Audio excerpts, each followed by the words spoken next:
Hello and welcome to the Hill and Ponton VA video blog. I'm Matthew Hill. I'm Carol Ponton.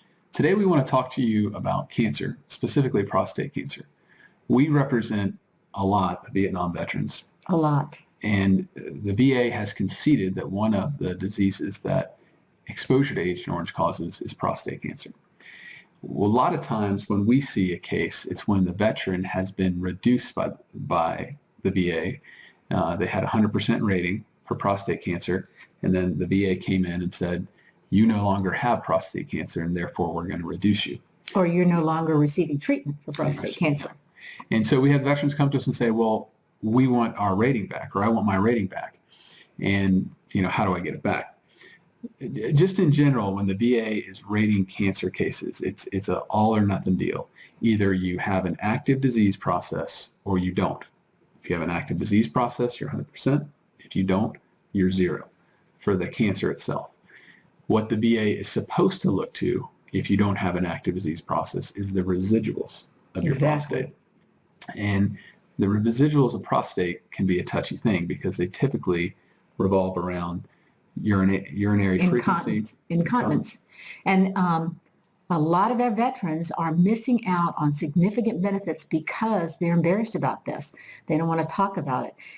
Typically, we see veterans that because of the radiation, they're incontinent, and they can't control their urine. So they have leakage, they have accidents. It could be bowel, it could be just bladder.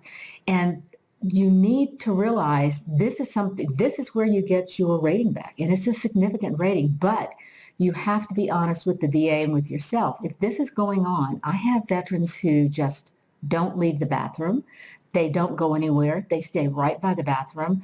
They constantly have to change their underwear, throw it away. The VA has a way to rate this. And if they realize you're going to need pads, you're going to need something that's going to help you with this incontinence. And they rate you according to how many pads you use a day. They give them to you free. So this is a way not only to take care of this problem, but also to get the rating that you're entitled to. And this can give you 100%. Anyone who, if you have to change pads more than 4 times a day, that's a 60% rating just for that. How can you work if you are having to change pads, if you're having accidents, if you're having to change your clothes? This is how you build your claim. It's going on. You're living with this. You just need to make sure the VA is aware of that. And so when you go in to see your VA doctor, you say, I have terrible leakage. I have to change pads 5 or 6 times a day. Ask that the VA, and they will mail you the pads free. So this is the way that you prove. That's just one of the things you can do.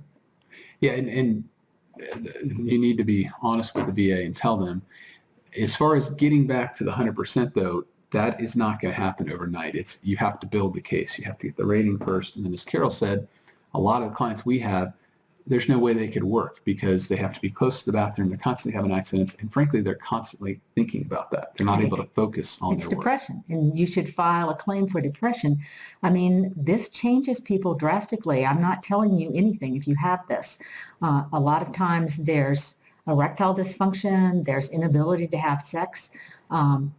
Just the worry every time you go out the house, am I going to have an accident? Am I going to be embarrassed? Causes a lot of depression. So you need to make sure that you file a claim for depression if that's what you're having. File a claim for the incontinence and then unemployability because they all go together. So it's not an automatic 100% just like you got when you were diagnosed, but it's 100% nevertheless. And you just have to make sure you're asking for the right thing to get it. Thank you for joining us today, and we look forward to seeing you on space soon.